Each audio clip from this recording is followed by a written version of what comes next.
Suppose हमारे पास यहाँ पे एक पार्टिकल है और इसके ऊपर दो फोर्सेस लग रहे हैं। एक फोर्स लग रहा है इस डायरेक्शन में और एक फोर्स लग रहा है इस डायरेक्शन में। दोनों फोर्सेस सपोज इक्वल है।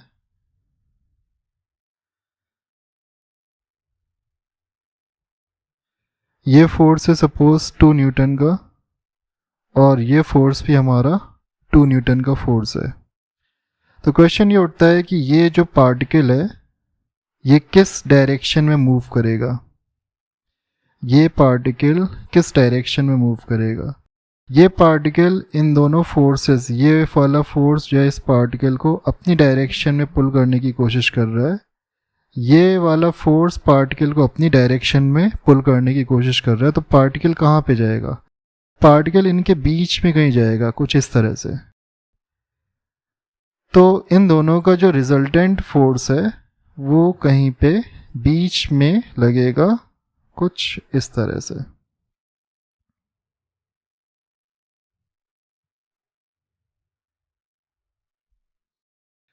और दूसरी चीज़ ये है कि यहाँ पर ये दोनों एंगल हमारे इक्वल होंगे। सपोज ये एंगल है हमारा थीटा, तो ये एंगल भी हमारा कितना होगा? थीटा होगा। बाइसिमेट्री, क्योंकि 2 न्यूटन यहाँ पे भी लग रहा है और 2 न्यूटन यहाँ पे भी लग रहा है। तो ये जो रिजल्टेंट फोर्स आएगा दोनों का सम, ये फोर्स इस 2 न्यूटन का और इस 2 न्यूटन का सम है। तो ये जो फोर्स आएगा ये एंगल बाइसेक्टर पे होगा। टोटल एंगल अगर सपोज 2 थीटा हुआ तो ये 2 थीटा एंगल को 2 इक्वल पार्ट्स में बांट देगा, थीटा और थीटा। ठीक है। नाउ सपोज हमारे पास एक और पार्टिकल है, ये पार्टिकल, और इस पे भी हमने दो फोर्सेस लगाए हैं। एक फोर्स रहा ये, दूसरा फोर्स रहा ये।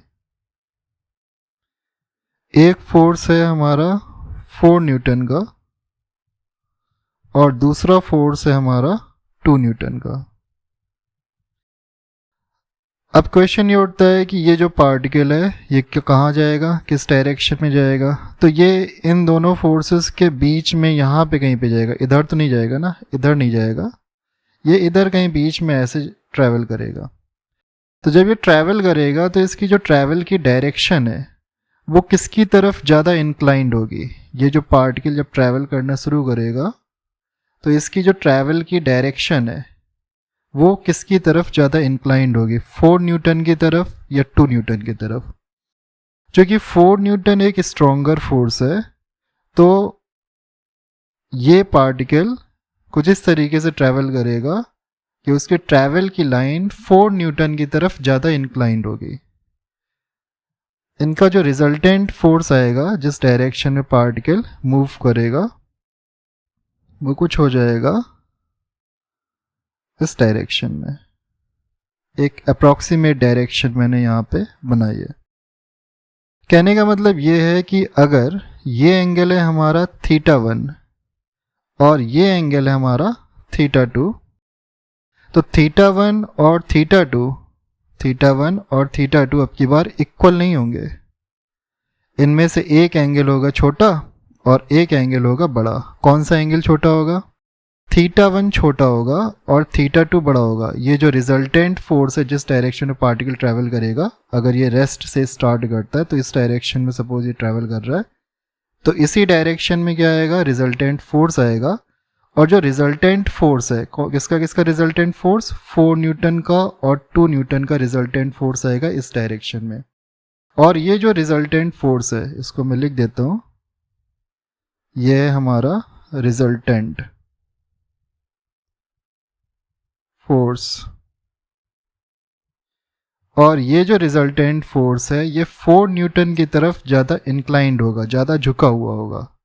2 न्यूटन से थोड़ा सा दूर होगा एंगल वाइज और 4 न्यूटन के पास में होगा, क्योंकि 4 न्यूटन स्ट्रॉन्गर फोर्स है, ये ज़्यादा पुल करेगा। तो θ1 होगा हमारा छोटा और θ2 होगा हमारा बड़ा एंगल। तो यहाँ पे θ1 will be less than θ2। तो यहाँ तक हमने ये देखा कि दो फोर्सेस का रिजल्टेंट किस तरीके से आ सकता है, एक आइडिया सा लिया। अब हम इसको मैथमेटिकली प्रिसाइजली देखेंगे कि दो फोर्सेस का रिजल्टेंट किस डायरेक्शन में आएगा या दो वेक्टर्स का रिजल्टेंट किस डायरेक्शन में आएगा। इसको बहुत ही प्रिसाइजली अब हम लोग चेक करेंगे। और इसके लिए हमने कौन सा लॉ हम लोग लगाएंगे, parallelogram law of addition. Triangle law of addition हम ऑलरेडी पढ़ चुके हैं और अब की बार हम लोग अप्लाई करेंगे पैरेललोग्राम लॉ ऑफ एडिशन।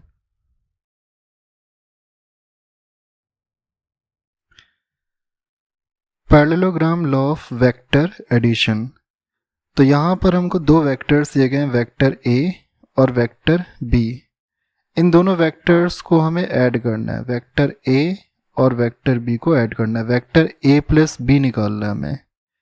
तो parallelogram law of vector addition में हम दोनों वेक्टर्स को बनाएंगे टेल टू टेल, यानी ए की टेल और बी की टेल दोनों मैच करनी चाहिए।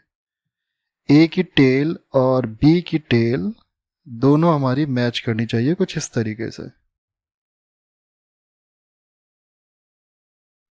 तो यहाँ पे ये हो गया हमारा वेक्टर ए और ये हो गया हमारा वेक्टर बी। तो हमने क्या किया, वेक्टर ए को हमने यहाँ पे रख दिया और वेक्टर बी को भी हमने उठा करके यहाँ पे रख दिया। हम पैरेलल ट्रांसलेशन कर सकते हैं, ना तो हमने बी की डायरेक्शन चेंज की, ना इसका मैग्नीट्यूड चेंज किया, ना ही हमने ए की डायरेक्शन चेंज किया और ना ही इसका मैग्नीट्यूड चेंज किया।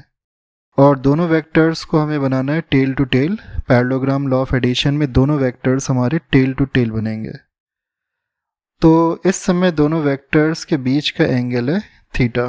ये एंगल हो जाएगा हमारा थीटा।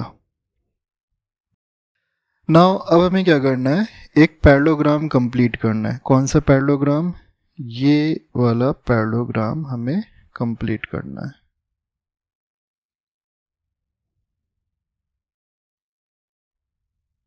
ठीक है, तो हमने दोनों वेक्टर्स को ज्वाइन किया टेल टू टेल, फिर ये पैरेललोग्राम हमने कंप्लीट कर लिया। अब इस पैरेललोग्राम में दो डायगोनल आएंगे, एक आएगा इस पॉइंट से इस पॉइंट तक और दूसरा डायगोनल होगा इस पॉइंट से इस पॉइंट तक।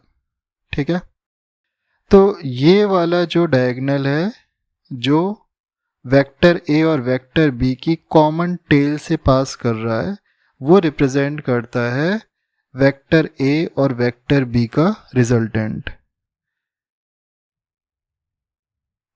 ये जो डायगोनल आएगा इस वाले पॉइंट से लेकर के इस वाले पॉइंट तक, वो रिप्रेजेंट करेगा वेक्टर ए और वेक्टर बी का रिजल्टेंट। तो ये हमने बना दिया resultant vector.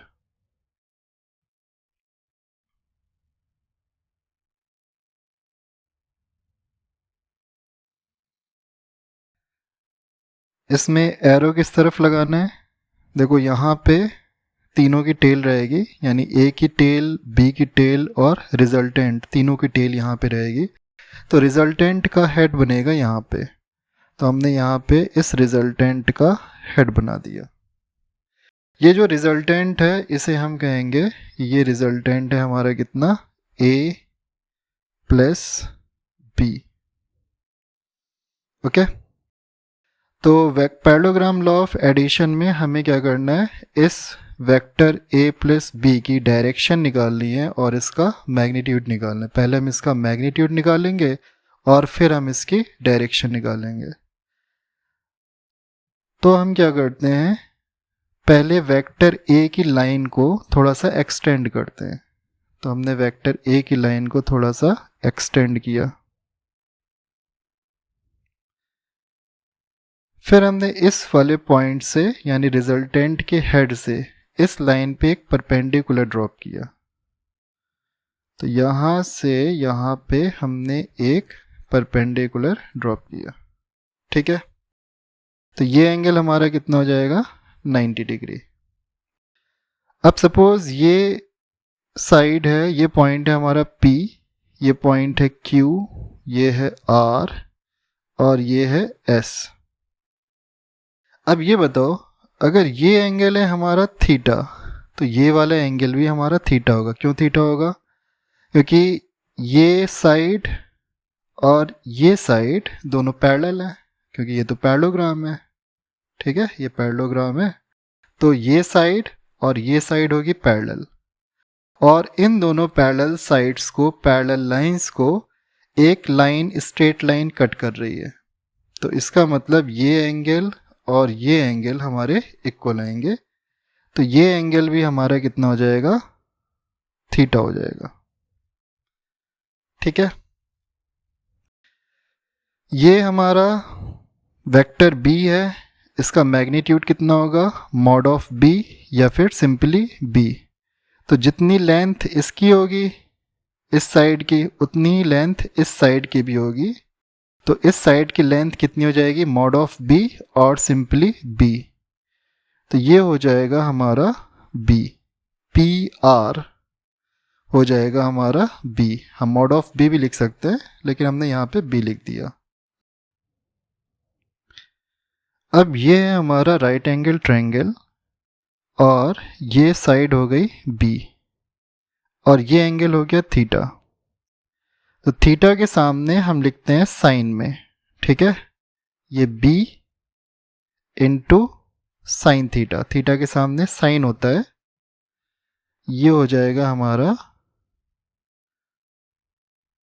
b sine theta.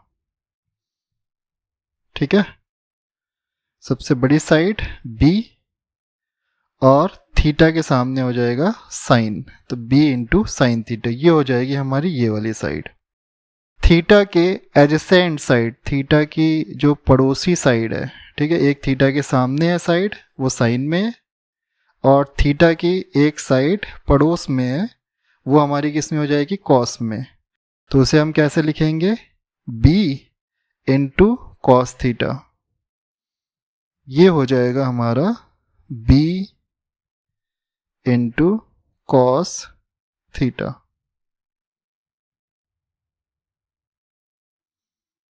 b cos theta.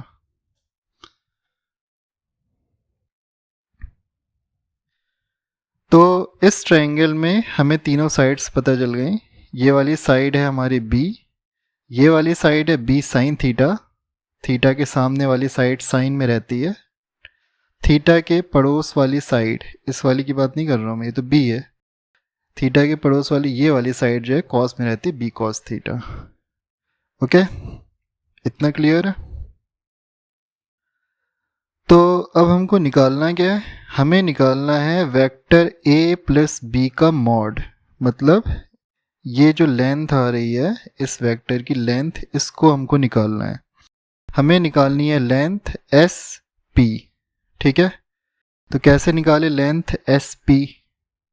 तो SP के लिए हम क्या करते हैं? ट्रायंगल SP और Q में पाइथागोरस थ्योरम अप्लाई करते हैं। हमने लिखा यहाँ पे इन ट्रायंगल SPQ, क्या हो जाएगा हमारा? SP square that should be equal to SP square should be equal to PQ square plus QS square, PQ square plus QS square. ठीक है, तो ये हो जाएगा हमारा SP square that should be equal to PQ square plus QS square. तो QS को हम लोग क्या लिख सकते हैं? SR प्लस RQ का whole square, SR plus RQ का होल स्क्वायर। तो यहाँ पे हमें सारी वैल्यूज पता हैं, इनको पुट कर देते हैं।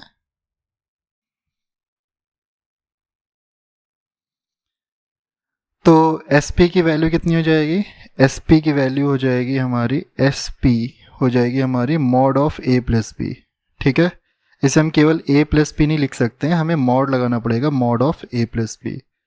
तो ये हो जाएगा हमारा mod of a plus B का whole square. Now P Q हमारा कितना है, पी क्यू है हमारा b साइन थीटा, तो b साइन थीटा का होल स्क्वायर वो आ जाएगा हमारा b square sine square theta plus S R कितना हो जाएगा हमारा, एस आर है हमारा वेक्टर ए का मैग्नीट्यूड, तो वेक्टर ए का मैग्नीट्यूड हो जाएगा हमारा ए या फिर मॉड ऑफ ए, सिंपली ए या फिर मॉड ऑफ ए, तो हम यहाँ पे ए लिखते हैं प्लस आर क्यू हमारा कितना है बी कॉस थीटा, तो प्लस बी कॉस थीटा का होल स्क्वायर, ये हो जाएगा mod of A plus B का whole square, that should be equal to B square sine square theta plus A square plus B square cos square theta plus 2ab cos theta. अब हमारे पास यहाँ पे दो term है, एक है हमारा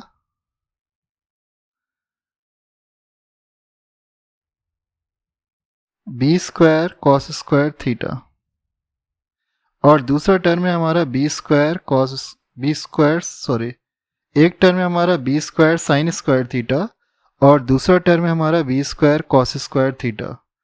तो जब हम इन दोनों को कंबाइन करके लिखेंगे तो हम बी स्क्वायर को कॉमन कर सकते हैं और ब्रैकेट के अंदर आएगा हमारा sign square theta plus cos square theta, जिसकी वैल्यू हो जाएगी हमारी 1। ठीक है,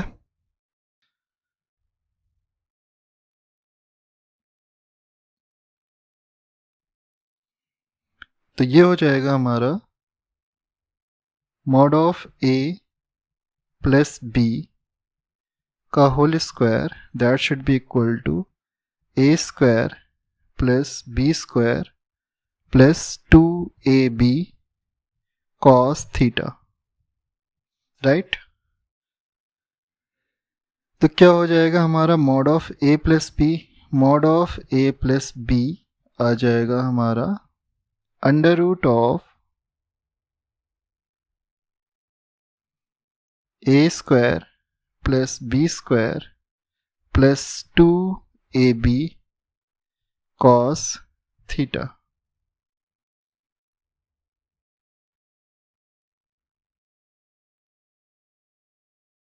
तो ये आ जाएगा हमारा फाइनल रिजल्ट, ये फॉर्मूला हमें याद रखना है। ठीक है, इसे हमें एज ए फॉर्मूला याद रखना है। नौ अभी तक केवल आधा काम हुआ है, आधा काम इस वजह से हुआ है क्योंकि हमने वेक्टर a प्लस बी का केवल मैग्नीट्यूड निकाला है, केवल मॉड निकाला है इसका। अभी हमें क्या करना है, वेक्टर a प्लस बी की डायरेक्शन निकालनी है। तो जैसा मैंने ट्रायंगल लॉ ऑफ एडिशन में बताया था कि डायरेक्शन के लिए हमें पहले एक रेफरेंस डायरेक्शन को डिसाइड करना पड़ता है। तो हम क्या कर सकते हैं, वेक्टर a की डायरेक्शन को रेफरेंस ले सकते हैं और बाकी सारी डायरेक्शन जो है इस रेफरेंस के बेसिस पर डिफाइन कर सकते हैं। अगर हम ये वाला एंगल कैलकुलेट कर लें, ये एंगल है सपोज अल्फा, ठीक है, मान लो हमने अल्फा कैलकुलेट कर लिया, तो हम ये कह सकते हैं कि vector a plus B vector a से अल्फा डिग्री पर है। ठीक है, वेक्टर a की डायरेक्शन होगा हमारी रेफरेंस डायरेक्शन और इस रेफरेंस डायरेक्शन से वेक्टर a प्लस बी कितने एंगल पे, अल्फा एंगल पे। पहले भी लोग पहले रेफरेंस डायरेक्शन डिसाइड करते थे कि सूरज जहाँ से निकलता है वो हमारी हो जाएगी ईस्ट डायरेक्शन, रेफरेंस डायरेक्शन हो गई, या फिर जिस डायरेक्शन में पोल स्टार है वो डायरेक्शन हो जाएगी हमारी रेफरेंस डायरेक्शन। तो उसी लॉजिक पे हमने यहाँ पे ए की डायरेक्शन को रेफरेंस डायरेक्शन ले लिया। तो अब हमें क्या करना है, अल्फ़ा की वैल्यू को कैलकुलेट करना है। तो कैसे कैलकुलेट करेंगे हम अल्फ़ा को, तो एक बार फिर से हम ट्रायंगल पी एस क्यू में जाते हैं, ट्रायंगल पी एस क्यू।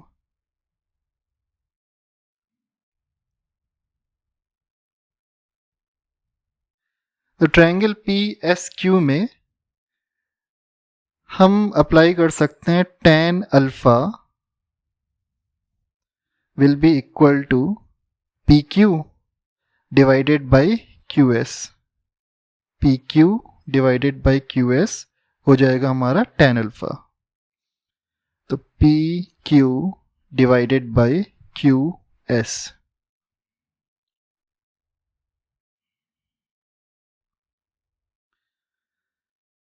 तो पी क्यू की वैल्यू कितनी हो जाएगी?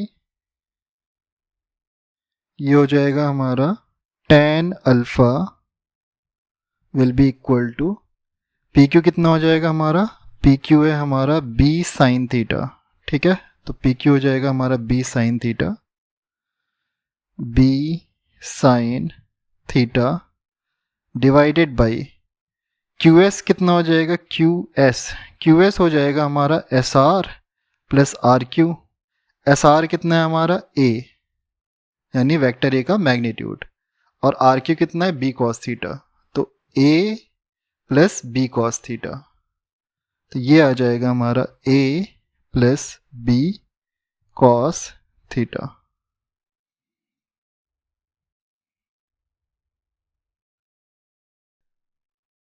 तो हमें निकालना है अल्फ़ा। अल्फ़ा कितना आ जाएगा फिर हमारा? अल्फ़ा आ जाएगा हमारा tan inverse b sine theta divided by a plus b cos theta. ठीक है, तो ये भी हमारा एक स्टैंडर्ड फॉर्मूला है, इसे भी आपको याद रखना है कि ये हमारा एक स्टैंडर्ड फॉर्मूला है। एक चीज़ ये याद रखना है कि tan इनवर्स का मतलब 1/10 नहीं है। ठीक है, 1/10 होता है हमारा कॉट। कॉट अलग चीज़ है और tan इनवर्स अलग चीज़ है। ठीक है, tan इनवर्स हमारा इनवर्स ट्रिग्नोमेट्रिक फंक्शन है, उसका कॉट से कोई लेना देना नहीं है। तो हमने यहाँ पे a प्लस बी का मैग्नीट्यूड भी निकाल लिया, जिसका फॉर्मूला हम पहले पढ़ चुके हैं, और अभी हमने a plus B vector a plus B की डायरेक्शन निकाल ली। अल्फा एंगल पे है वेक्टर a के रिस्पेक्ट में।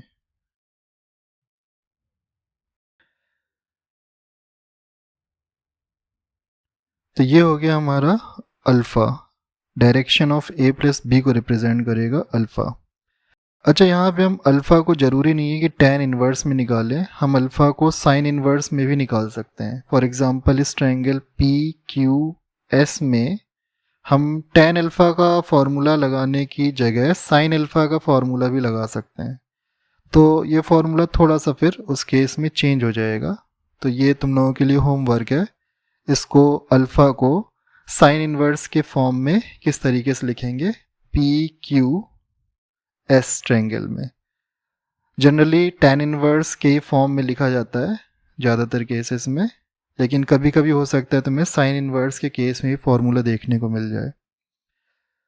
पहला जो फॉर्मूला हमारा आया था मैग्नीट्यूड का, उसको मैं यहाँ पर रिपीट कर रहा हूँ। मैग्नीट्यूड का फॉर्मूला था हमारा a plus B, vector a plus B का मॉड इक्वल टू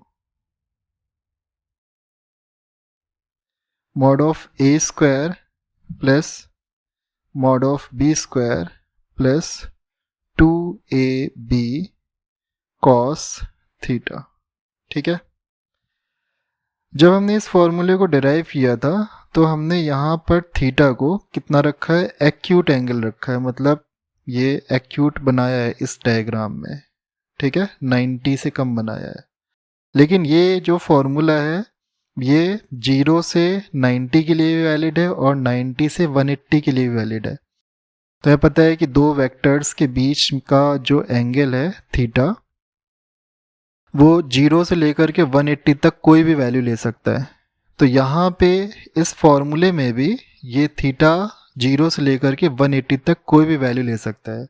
हमने डिराइव से थीटा एक्यूट एंगल मान करके किया है, लेकिन ये थीटा एक्यूट एंगल और ऑब्ट्यूस एंगल मतलब 0 से 90 के लिए भी वैलिड है, और ये वाला फॉर्मूला जो है 90 से 180 के लिए भी वैलिड है, mod of a plus B का फॉर्मूला। ठीक है, तो इसमें कोई कन्फ्यूज़न नहीं होना चाहिए। ये दोनों के लिए थीटा एक्यूट हो चाहे ऑब्ट्यूस हो, दोनों सिचुएशन के लिए ये वाला फॉर्मूला हमारा वैलिड है। तो अब हम एक क्वेश्चन करते हैं parallelogram law of vector addition पर। क्वेश्चन ये है, two forces of 4 Newton, 4 Newton are acting on a particle. The angle between the forces is given by 120 degree. Find out magnitude of resultant force. Question कह रहा है कि हमारे पास एक particle है और इस पार्टिकल पर लग रहे हैं दो फोर्सेस। कौन कौन से फोर्सेस लग रहे हैं? एक फोर्स लग रहा है ऐसे,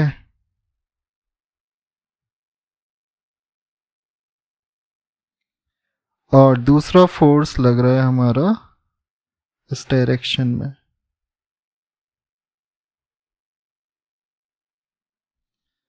ये दोनों फोर्सेस कुछ इस तरीके से लग रहे हैं कि इनके बीच का जो एंगल है वो है 120 डिग्री।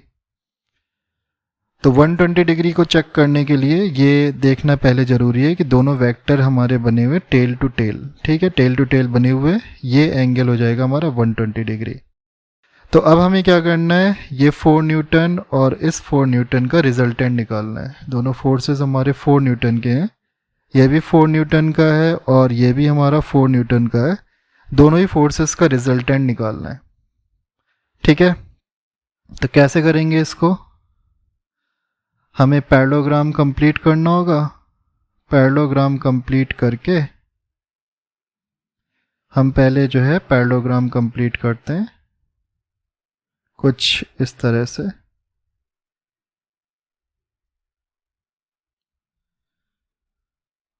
और फिर इसके दो डायगोनल हो जाएंगे। एक डायगोनल होगा यहाँ से ऐसे पास करेगा, दूसरा डायगोनल यहाँ से ऐसे पास करेगा।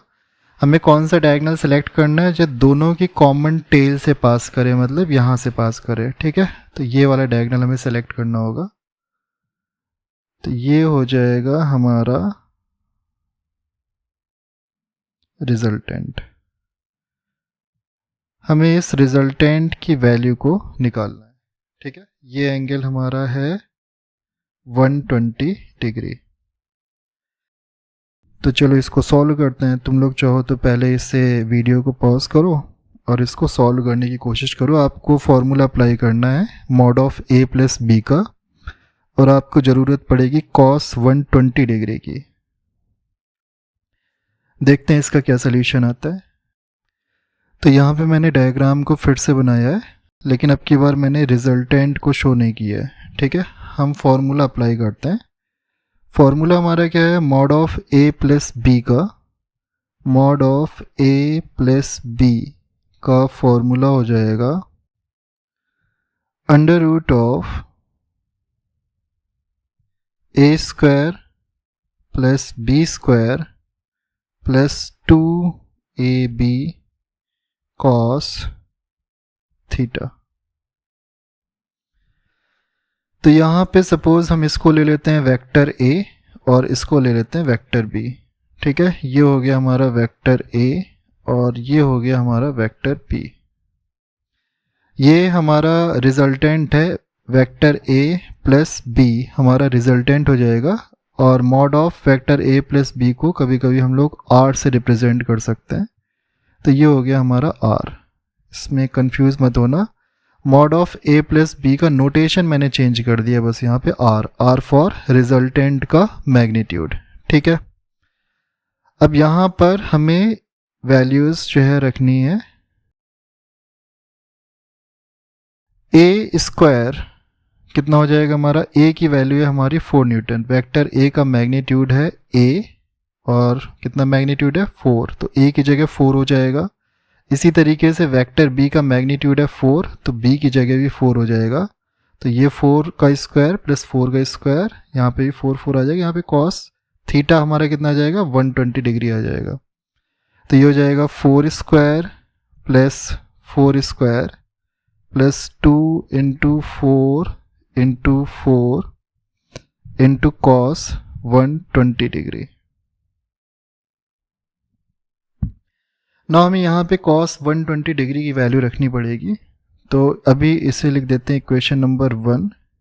cos 120 डिग्री हमारा कितना हो जाएगा, cos 120 डिग्री हम लोग लिख सकते हैं cos 180 डिग्री माइनस 60। ठीक है, तो यहाँ पे हम फॉर्मूला अप्लाई कर सकते हैं cos 180 डिग्री माइनस थीटा का फॉर्मूला क्या होता है, formula minus cos 60, minus cos 60। cos 60 की वैल्यू होती है हमारी कितनी, 1/2, तो ये आ जाएगा हमारा माइनस 1/2। ठीक है, ये हो गई वैल्यू हमारी किसकी, cos 120 की। तो cos 120 की वैल्यू जो है हम रख देते हैं इक्वेशन नंबर 1 में। तो जैसे ही हम इक्वेशन नंबर 1 में वैल्यू रखेंगे,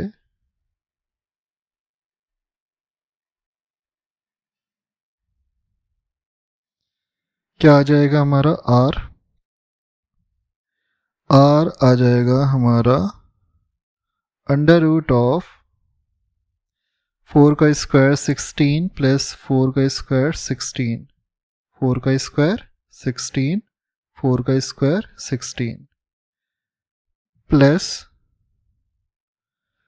ये हो जाएगा हमारा 2 इंटू 4 इंटू 4 और cos 120 हो जाएगा हमारा माइनस 1/2। तो यहाँ पे कितना आ जाएगा, 2 into 4 into 4 into minus 1/2।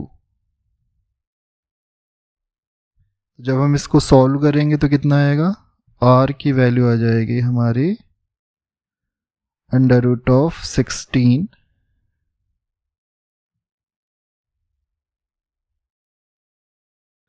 r आ जाएगा हमारा कितना, 4। तो जितना फोर्स लग रहा था, जितना दोनों फोर्सेस लग रहे थे, उतना ही रिजल्टेंट आ रहा है। तो अगर दो इक्वल फोर्सेस हमारे लग रहे हैं 120 डिग्री पर, दो इक्वल फोर्सेस अगर लग रहे हैं हमारे 120 डिग्री पे, तो उनका जो रिजल्टेंट आएगा वो भी उन्हीं फोर्सेस के मैग्नीट्यूड के इक्वल आएगा। यहाँ पे 4 न्यूटन और 4 न्यूटन लग रहा है 120 डिग्री पर, तो इन दोनों का रिजल्टेंट भी 4 न्यूटन ही आएगा।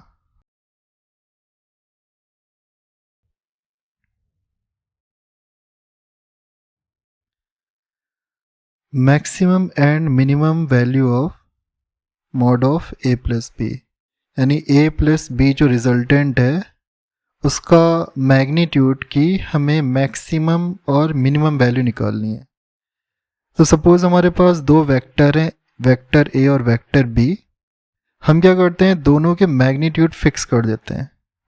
वेक्टर a का मैग्नीट्यूड फिक्स कर दिया और वेक्टर b का मैग्नीट्यूड हमने फिक्स कर दिया, और इनके बीच का जो एंगल है थीटा, थीटा को हम वेरी कराते हैं। कहाँ से कहाँ तक, 0 से लेकर के 180 डिग्री तक। थीटा को हम लोग 0 से स्टार्ट करते हैं, फिर बढ़ाते जाते हैं। हमने फिर 90 डिग्री कर दिया, फिर और बढ़ा दिया, ऑब्ट्यूस एंगल कर दिया, सपोज 120 डिग्री कर दिया, और फाइनली हमने इसको 180 डिग्री कर दिया। तो 0 से 180 डिग्री तक हम थीटा की वैल्यू को चेंज कराते जाते हैं, और हम लोग ये देखते हैं कि ये जो a प्लस बी का मॉड है इसके ऊपर क्या फ़र्क पड़ रहा है। हमें क्या करना है, mod of a plus B की मिनिमम और मैक्सिमम वैल्यू निकालनी है। हमें निकालना है कि किस थीटा पर mod of a plus B होगा मैक्सिमम, और किस थीटा पे mod of a plus B होगा minimum.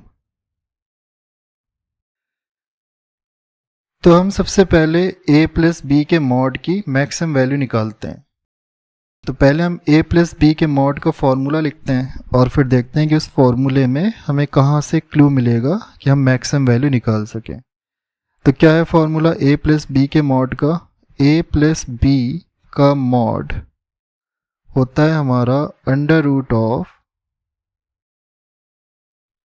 a square plus B square plus 2ab cos theta. तो अब हम क्या करते हैं, यहाँ पे देखते हैं, ये तो नोटेशन है, यहाँ पे कुछ नहीं मिलेगा। ठीक है, हमें यहाँ पे देखना पड़ेगा कि यहाँ पे क्या क्या पॉसिबिलिटीज़ हैं। तो मैंने पहले बता रखा है कि हमने वेक्टर ए का मैग्नीट्यूड मतलब ए और वेक्टर बी का मैग्नीट्यूड मतलब बी, इनको फिक्स कर रखा है। तो ए स्क्वायर और बी स्क्वायर ये दोनों हो गए फिक्स्ड, इनको हम चेंज नहीं कर सकते हैं। इसी तरीके से यहाँ पे 2 भी फिक्स्ड है, फिर से ए और बी मिल गए, ये भी फिक्स्ड है। अब यहाँ पे आ रहा है हमारा कॉस थीटा, और हम थीटा को क्या करा रहे हैं, चेंज करा रहे हैं 0 से 180 डिग्री। तो जो कुछ भी होगा या ये डिसाइड करेगा कॉस थीटा का टर्म। तो अगर हमें इसकी मैक्सिमम वैल्यू चाहिए तो हमें क्या करना होगा कि कॉस थीटा की वैल्यू को मैक्सिमम करना होगा। तो कॉस थीटा की मैक्सिमम वैल्यू कितनी होती है, सबको पता है कि कॉस थीटा कहाँ से कहाँ तक लाई करता है। कॉस थीटा लाई करता है हमारा -1 से लेकर के +1 तक।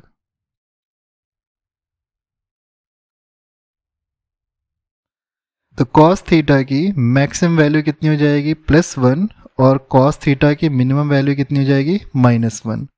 तो चूंकि अभी यहाँ पे हमको इसकी मैक्सिमम वैल्यू निकालनी है तो हमें कॉस थीटा की मैक्सिमम वैल्यू लेकर के चलनी पड़ेगी, जो कि हो जाएगी हमारी कितनी, +1। तो हम लोग यहाँ पर लिखेंगे mod of A plus B का मैक्सिमम हो जाएगा √ A square plus B square +2ab। A plus B के मॉड की मैक्सिमम वैल्यू आ जाएगी हमारी कितनी, √ ए प्लस बी का होल स्क्वायर। तो अगर हम इसको ओपन कर देते हैं तो हमारा कितना आ जाएगा, ये ए प्लस बी। अच्छा, ये जो मैक्सिमम वैल्यू हमको मिल रही है ए प्लस बी, ध्यान रखना ए भी पॉजिटिव है और बी भी पॉजिटिव है, ठीक है। किसी भी कंफ्यूजन से बचने के लिए हम क्या करते हैं, यहाँ पे मॉड लगा देते हैं। मॉड अभी पता चल जाएगा कि हम लोगों ने, वैसे कोई ज़रूरत नहीं है फिर भी हम लोग लगा देते हैं। जब हम मिनिमम वैल्यू निकालेंगे तो हमें पता चलेगा कि हमने मॉड क्यों लगा रखा। तो क्वेश्चन ये उठता है कि a प्लस बी के मॉड की मैक्सिमम वैल्यू आ रही है हमारी mod of a plus B, या फिर सिंपली a प्लस बी, ठीक है। ये वैल्यू आएगी कब, जब cos थीटा होगा हमारा 1। और cos थीटा कब होता है 1, cos थीटा होगा 1 जब हमारी थीटा की वैल्यू कितनी हो जाएगी, 0। तो थीटा की वैल्यू जब 0 हो जाएगी तब हमारा a प्लस बी का मॉड मैक्सिमम आएगा। when theta equal to 0। Theta equal to 0 होने का मतलब ये है कि दोनों वेक्टर्स हो गए हमारे पैरेलल, एक ही डायरेक्शन में। कहने का मतलब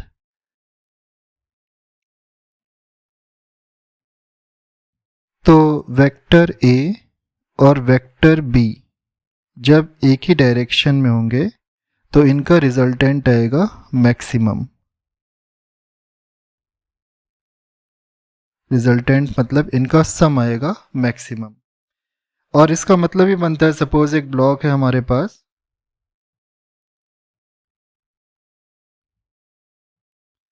और इस ब्लॉक पे हमने क्या किया, दो फोर्सेस लगाए। एक फोर्स लगा दिया सपोज 3 न्यूटन का, दूसरा फोर्स हमने लगा दिया सपोज 4 न्यूटन का। तो रिजल्टेंट का मैक्सिमम आएगा 3 न्यूटन और 4 न्यूटन का। जब दोनों एक ही डायरेक्शन में लग रहे होंगे तब ब्लॉक पे मैक्सिमम फोर्स लगा पाएंगे, मैक्सिमम रिजल्टेंट का फोर्स ये अप्लाई कर पाएंगे, ठीक है।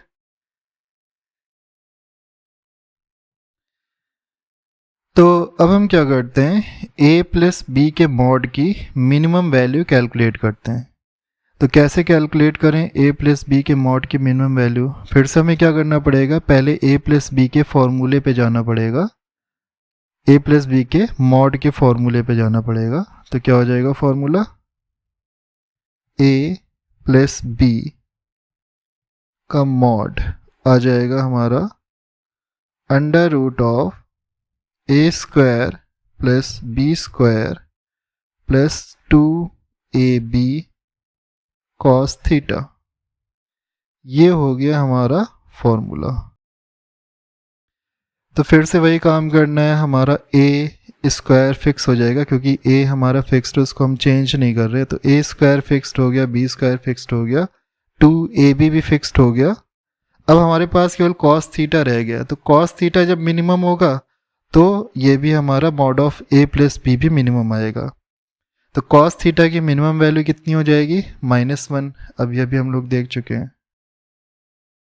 तो हम लोग लिखेंगे a प्लस बी का mod will be minimum when cos theta equal to -1। और कब होता है cos थीटा -1 के इक्वल? जब थीटा की वैल्यू कितनी होती है? 180 डिग्री।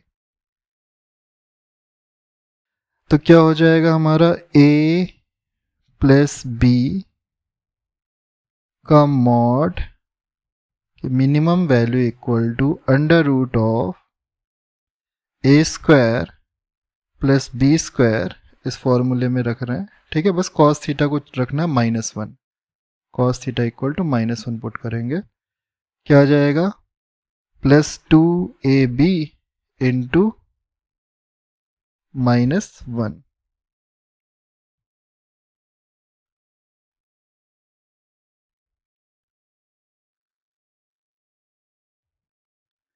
तो इसे हम लिखेंगे a प्लस बी के मॉड का minimum equal to under root of A square plus B square -2ab। अब ये जो लिखा हुआ है अंडर रूट के अंदर A square plus B square -2ab, ये किसका फॉर्मूला है? ये फॉर्मूला है हमारा a माइनस बी के होल स्क्वायर का, a माइनस बी के होल स्क्वायर का फॉर्मूला है। या फिर हम b माइनस a का भी होल स्क्वायर कर सकते हैं। अगर इसका होल स्क्वायर करेंगे तब भी ये एक्सप्रेशन आएगा, केवल अंदर वाला देखना, ठीक है। और अगर हम b माइनस ए का होल स्क्वायर देखेंगे तो भी अंडर रूट के अंदर जो कुछ भी लिखा हुआ है वही आएगा। तो यहाँ पे दो पॉसिबिलिटी हैं कि a माइनस बी का होल स्क्वायर भी हो सकता है और b माइनस ए का होल स्क्वायर भी हो सकता है। तो हमारा क्या आंसर आ सकता है? a माइनस बी भी आ सकता है और b माइनस ए भी आ सकता है। तो हम कौन सा आंसर लिखें? तो हम क्या करते हैं, यहाँ पे मॉड लगा देते हैं। मॉड क्यों लगाते हैं? क्योंकि यहाँ पर a प्लस बी का मॉड की मिनिमम वैल्यू निकाल लें हम, लेकिन ये नंबर आएगा पॉजिटिव। तो यहाँ पे a प्लस बी भी आ सकता है, b माइनस ए भी आ सकता है। तो उस कन्फ्यूजन से बचने के लिए हम क्या करते हैं, यहाँ पे मॉड लगा देते हैं।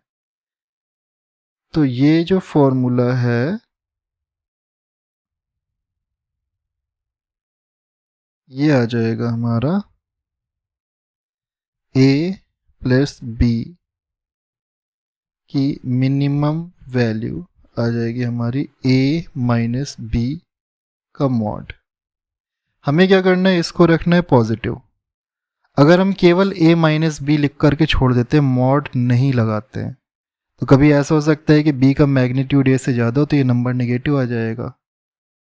अब मॉड लगाने से क्या फ़ायदा हो रहा है कि अंदर वाला नंबर पॉजिटिव आए, तब भी इसकी वैल्यू पॉजिटिव आएगी मॉड लगाने के बाद। और अगर नेगेटिव आ रहा है तो मॉड इसे क्या कर देगा, पॉजिटिव बना देगा। तो ये हमारी इक्वालिटी सेटिस्फाई होती रहेगी, क्योंकि ये नंबर तो हमेशा कैसा रहेगा, पॉजिटिव रहेगा। तो जब हम a प्लस बी के मॉड की मैक्सिमम की बात करते हैं, तो ये आपको फॉर्मूला याद रखना पड़ेगा। तो जब हम बात करते हैं a प्लस बी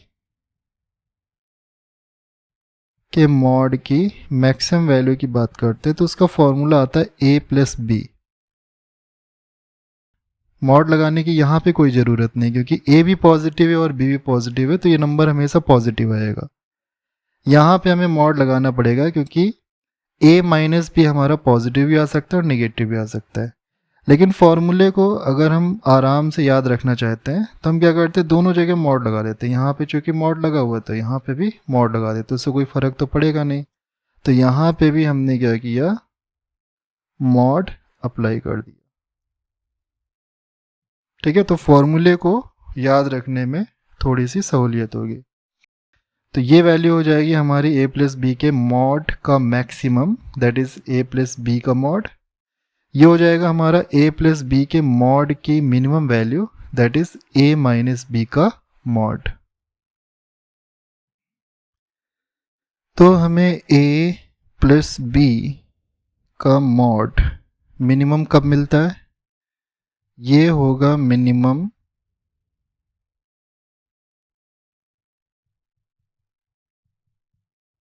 व्हेन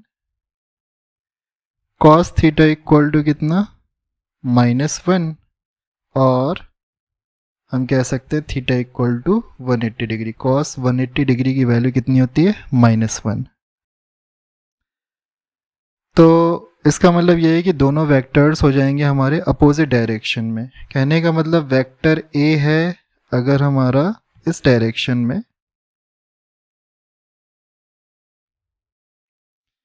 तो वेक्टर b बनेगा हमारा इस डायरेक्शन में। दोनों वेक्टर्स बनने चाहिए हमारे अपोजिट डायरेक्शन में। ये सपोज वेक्टर a, तो ये बनेगा वेक्टर b। और इसका सेंस ये बनता है क्योंकि सपोज अगर हम एक ब्लॉक लेते हैं, ये हमने एक ब्लॉक लिया और इस पे हमने दो फोर्स लगाने, एक 4 न्यूटन का और 3 न्यूटन का, और हमें फोर्स इस तरीके से लगाने की रिजल्टेंट मिनिमम आए। तो हम फोर्स को ऐसे लगा सकते हैं कि 4 न्यूटन का हमने इस डायरेक्शन में लगा दिया, चूँकि हमें मिनिमम रिजल्टेंट चाहिए तो हम 3 न्यूटन का फोर्स लगा सकते हैं इस डायरेक्शन में। तो 4 न्यूटन का फोर्स इस डायरेक्शन में, 3 न्यूटन का फोर्स हमारा इस डायरेक्शन में आ जाएगा। क्लियर है? जब दोनों अपोजिट डायरेक्शन में होंगे तो दोनों एक दूसरे को कैंसिल करने की कोशिश कर रहे हैं। ये 4 न्यूटन का इस डायरेक्शन में पुल करने की कोशिश कर रहा है, ये 3 न्यूटन का इस डायरेक्शन में पुल करने की कोशिश कर रहा है। दोनों एक दूसरे को अपोज कर रहे हैं, तो इस वजह से इन दोनों का 4 न्यूटन का और 3 न्यूटन का रिजल्टेंट कितना आएगा, मिनिमम आएगा। Question, out of the following the resultant of which can not be 5 Newton. तो यहाँ पे हमें 4 ऑप्शंस दिए गए, A, B, C और D। यहाँ पे पार्टिकल के ऊपर 2 फोर्सेस लग रहे हैं, 3 न्यूटन और 4 न्यूटन का। यहाँ पे 2 फोर्सेस लग रहे हैं, यहाँ पे 2 फोर्सेस लग रहे हैं, यहाँ पे 2 फोर्सेस लग रहे हैं। तो हमें ये बताना है कि इनमें से कौन सा ऐसा ऑप्शन है जिसमें रिजल्टेंट हमारा 5 न्यूटन नहीं आ सकता है। हम दोनों फोर्सेस का एंगल जो है चेंज कर रहे हैं। अब हमको ये बताना है कि ऐसा कौन सा पेयर है, A, B, C, D में से ऐसा कौन सा पेयर है जिसमें हमको 5 न्यूटन तो मिल ही नहीं सकता है। तो एक बार हम मिनिमम और मैक्सिमम वैल्यू अप्लाई करते हैं। तो सबसे पहले हम अप्लाई करते हैं यहाँ पे ऑप्शन A के साथ में।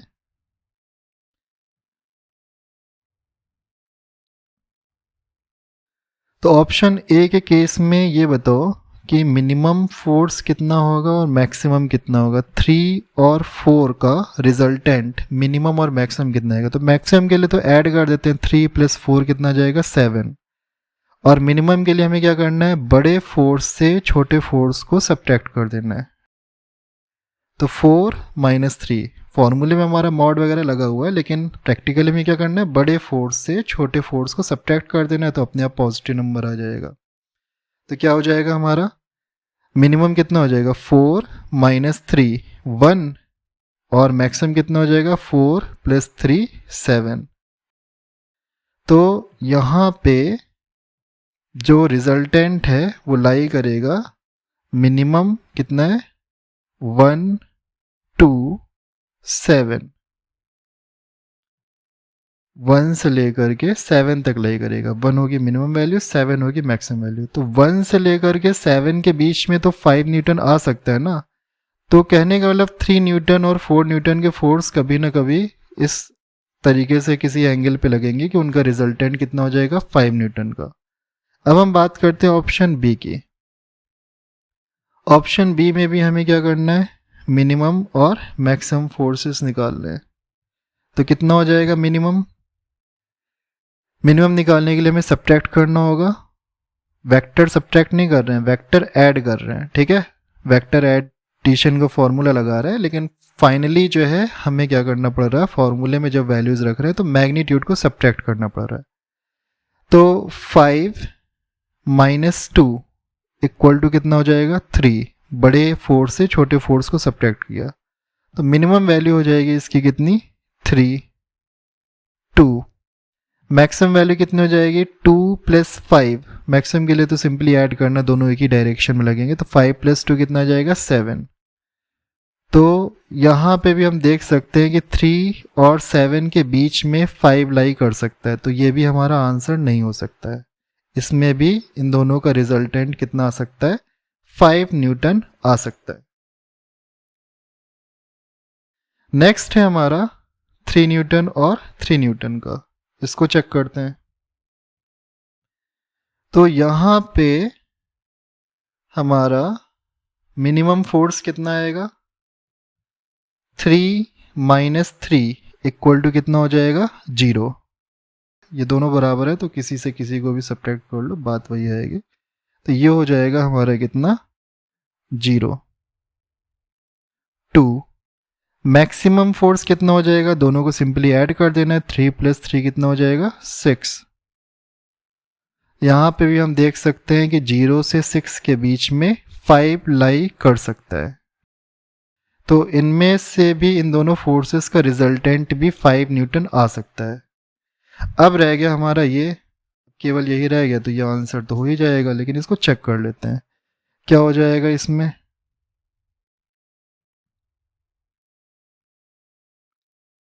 यहाँ पे अगर हम मिनिमम वैल्यू निकालें तो कितनी आएगी, मिनिमम वैल्यू आएगी बड़े फोर्स से छोटे फोर्स को सब्ट्रैक्ट किया, 7 - 1 कितना आया 6, 2। अब हमें क्या करना है, मैक्सिमम वैल्यू निकालनी है, तो 7 + 1 इक्वल टू कितना हो जाएगा 8, 6 to 8। अब यहाँ पे हम लोग देख सकते हैं कि 6 to 8, 6 से लेकर के 8 के बीच में 5 लाई नहीं कर सकता है। तो ये दोनों फोर्सेस मिल करके आपस में चाहे जितना भी एंगल बना लें, ये कभी भी रिजल्टेंट 5 न्यूटन नहीं दे सकते हैं। तो हमारा कौन सा ऑप्शन करेक्ट हो जाएगा, हमारा हो जाएगा ऑप्शन डी करेक्ट। आंसर हो जाएगा हमारा डी। क्लियर है।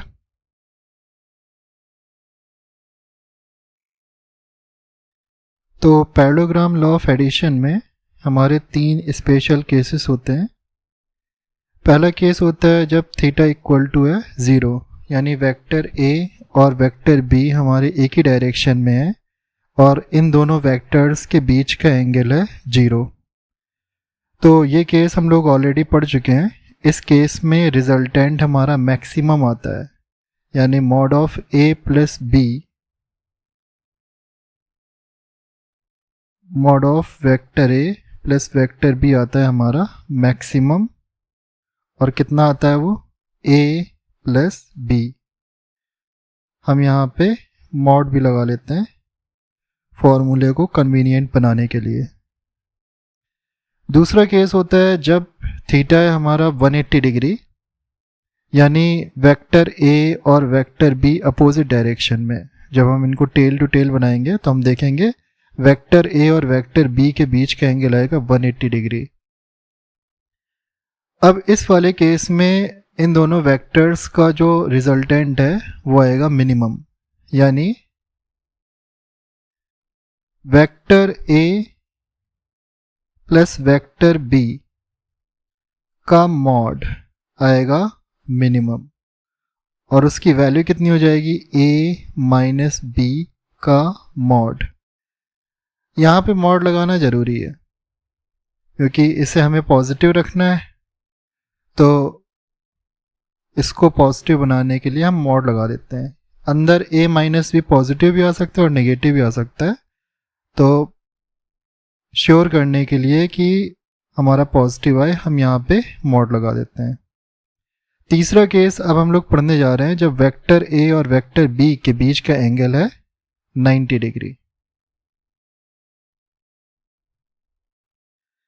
तो यहाँ पर वेक्टर a और वेक्टर b को मैंने बनाया है, इनको टेल टू टेल बनाया है और इनके बीच का एंगल है 90 डिग्री।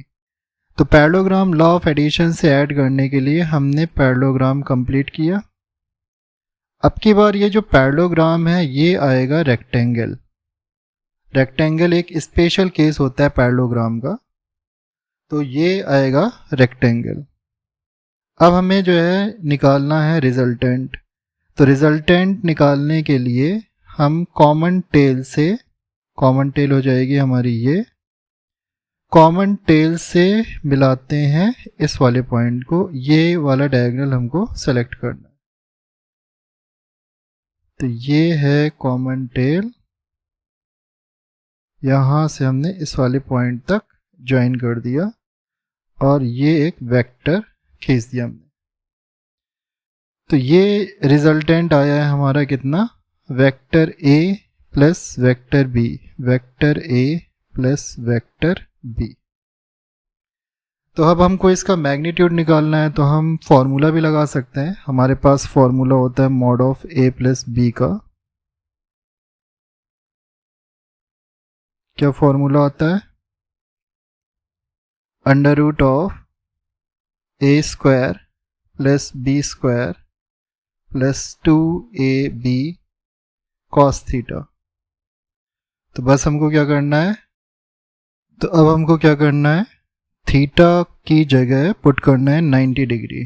तो हम रखते हैं theta equal to 90 degree, put theta equal to 90 degree.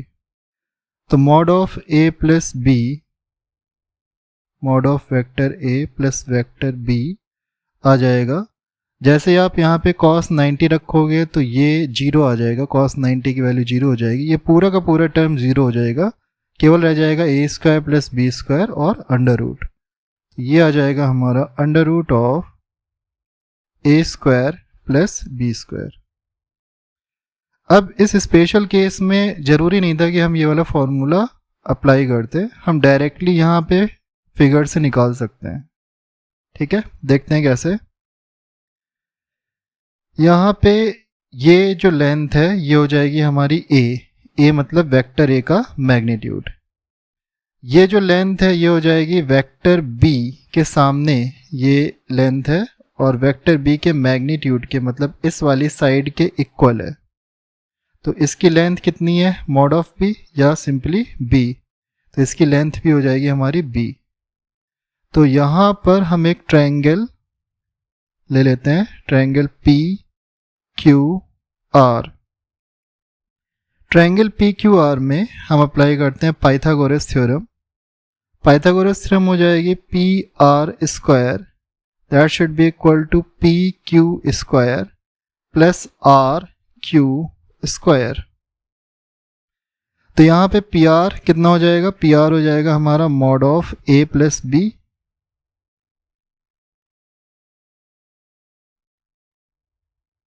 का स्क्वायर। ये पी आर हो जाएगा वेक्टर ए प्लस बी का magnitude, mod of A plus B. ठीक है, now that should be equal to P Q की वैल्यू कितनी हो जाएगी, पी क्यू की वैल्यू हो जाएगी हमारी मॉड ऑफ बी के इक्वल या फिर सिंपली बी। ये हो जाएगा हमारा B square plus R Q की वैल्यू कितनी आ जाएगी हमारी, आर क्यू की वैल्यू हो जाएगी वेक्टर ए का मैग्नीट्यूड यानी ए या फिर मॉड ऑफ ए। तो हम यहाँ पे ए लिख सकते हैं, ये हो जाएगा हमारा ए स्क्वायर। तो ये रिजल्ट फाइनली आ जाएगा हमारा mod of A plus B equal to under root of A square plus B square. तो हम लोग देख सकते हैं जो फॉर्मूले से रिजल्ट आया है सेम रिजल्ट हमारा डायग्राम से भी आया है। ये हो गया हमारा फॉर्मूले का रिजल्ट और ये हो गया हमारा डायग्राम से निकाला हुआ रिजल्ट।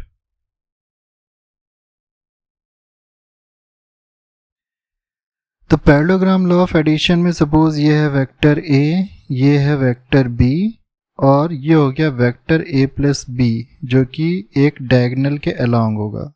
अब हमको ये पता है कि पैरेललोग्राम में ये साइड, ये वाली साइड और ये डायगोनल तीनों एक ही प्लेन में होंगे। ये साइड और ये डायगोनल तीनों एक ही प्लेन में लाई करेंगे, इस पैरेललोग्राम के प्लेन में लाई करेंगे। तो इसका मतलब ये हुआ कि वेक्टर ए, वेक्टर बी और वेक्टर ए प्लस बी ये तीनों वेक्टर्स कैसे हो जाएंगे? कोप्लेनर वेक्टर्स हो जाएंगे। वेक्टर ए, वेक्टर बी और vector A plus B are coplanar vectors.